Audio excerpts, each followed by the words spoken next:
আসসালামু আলাইকুম। আশা করি মামা আপনারাও ভালো আছেন, আমি আবুল মামাও ভালো আছি। তাই আমার প্রিয় বাংলাদেশি বিদেশি যাই যে অবস্থানে আছেন, আমার অন্তরের স্থল থেকে সালাম রইল।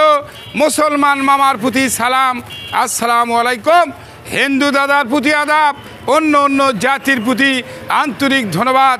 দেশি বিদেশি সবাই জানেন আমার চ্যানেলের নাম আবুল মামা বাইক সেন্টার। আবুল মামা বাইক সেন্টার আমার চ্যানেলকে সাবস্ক্রাইব করবেন, লাইক করবেন, কমেন্ট করবেন, শেয়ার করবেন, আমার পাশে থাকবেন। গততে যেভাবে আবুল মামাকে গেলে গেছেন, আগামীতে গেলে যাবেন। আবুল মামার বাইক সেন্টারে জি মামারা সাবস্ক্রাইব করেছেন, অসংখ্য ধন্যবাদ। এখনও যিনারা করেননি, আপনিও দেখা মাত্র সাবস্ক্রাইব করবেন, আপনাকে অসংখ্য ধন্যবাদ। তাই আসুন ব্যবসার জগতে চলে যাই। যে গাড়িটা দেখতে পাচ্ছেন এই গাড়িটা জাপান ইয়ামাহা। জাপান ইংলিশে বলে 1115, বাংলাতে বলে 115 সিসি। অবশ্যই ভালো আছে, কম দামের মধ্যে এই গাড়ি ওয়াল বাংলাদেশে আমি পাঠিয়ে দেই। বলবেন আবুল মামা পাঠানের সিস্টেম কি? এ গাড়িগুলো সুন্দরবনে যায়, এসে পরিবহনে যায়, ইউএসবিতে যায়, সরকারেতে যায়, করতাতে যায়।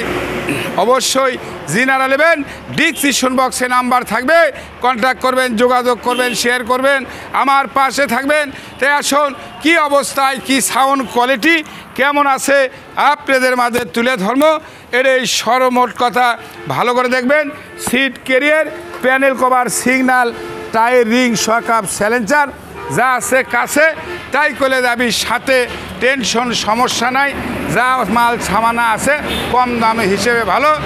গাড়ি এখন চলছে 37,446 কিলো। যাই হোক, মিটার দেখে কেনার দরকার নাই, যা আছে কাছে তাই যাবি, সাথে ভালো আছে, খারাপ নাই। এই যে টায়ার, টিউব, রিং সবই ভালো আছে মামা, কম দামে। শকআপগুলোও ভালো, রিং যা আছে খুবই ভালো আছে, দেখতেই পারছেন। এটাই সরমোট কথা। অবশ্যই যিনারা নেবেন ডিসক্রিপশন বক্সে নাম্বার থাকবে। এই যে ইয়ামাহা RX, এই যে RX লেখা আছে 115 সিসি, বুঝছেন? এটাই সরমোট কথা। এখন নাম্বারটা কোথাকার অবশ্যই দেখার দরকার আছে। নাম্বার ঢাকা 0404, লাস্টে গেলে 68, শর্ট ভিডিও। এটাই সরমোট কথা।